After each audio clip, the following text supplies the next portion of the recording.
Sup guys, how we doing? Welcome back to my video series named Understanding Evil. Today we are going to be examining Slan from Berserk, who is a very controversial figure to say the least. Let's dive into it. One of Slan's most defining characteristics is her embodiment of lust and sexual depravity. Unlike other members of the Godhead, who each represent different aspects of human sin and vice, Slan is specifically associated with carnal desires and the corruption that follows.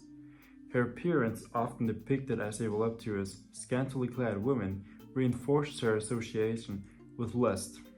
However, this physical allure is a facade that masks her true nature, which is far more profound. Slan's sexuality is not merely an expression of desire. It is a tool of corruption. She uses it to manipulate and destroy, delighting in the degradation of both body and spirit. This is evident in her interactions with Guts, where she attempts to break his spirit through both physical and psychological torment. Slan's actions demonstrate that lust is not a simple human desire, but a corrupting force that can lead to despair, madness, and death.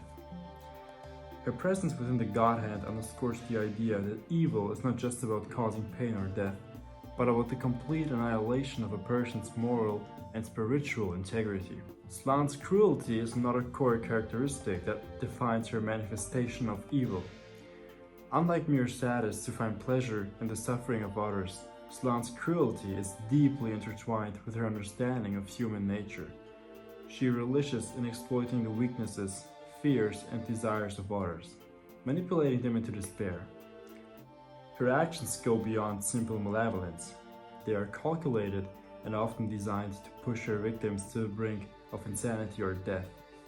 In the world of Berserk, where the line between man and monsters frequently blurred, Slan stands out as a character who takes a perverse joy in its ambiguity. She sees humans not as beings with intrinsic value, but as playthings to be used and discarded. Her cruelty is not a random thing but methodical, aimed at completely shattering her victim's sense of self. This makes her one of the most terrifying figures in the series, as her evil is not born out of anger or necessity, but out of a genuine delight in the destruction of others. Human suffering based on lust and desire fuel her spirit.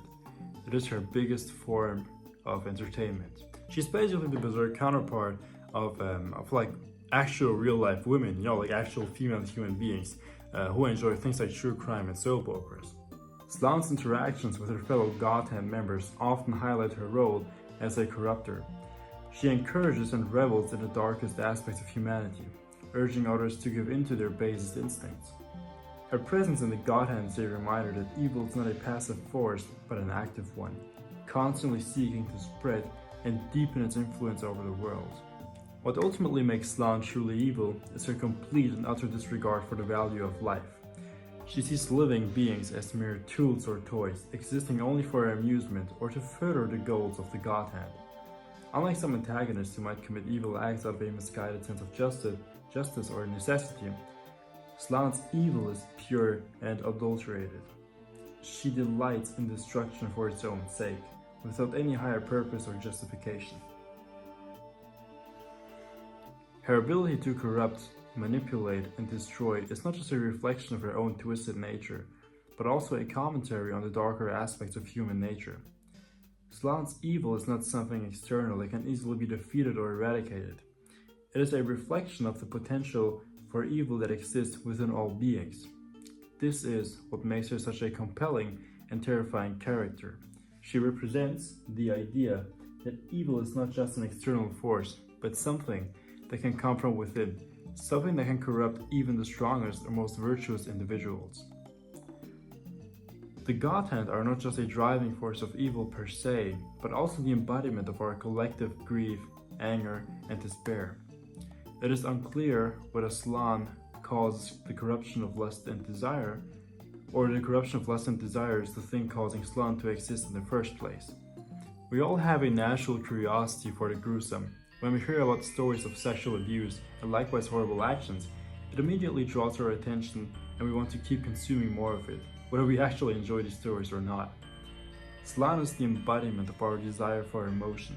Such instances create a gigantic pile of emotion that we latch onto and consume like maggots.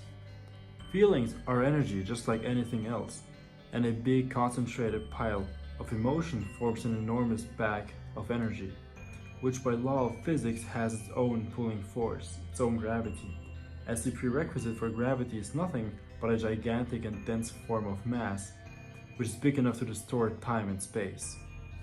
This is clearly evident in everyday life, as people are completely drawn to drama. Think movies, shows, novels, or even low forms of entertainment such as daily soaps and reality TV. The collective gathered emotions cause a vortex growing larger and larger with each thought and emotion spent, just further pulling us all in deeper and deeper. Thanks for watching, and I wish you a fantastic day.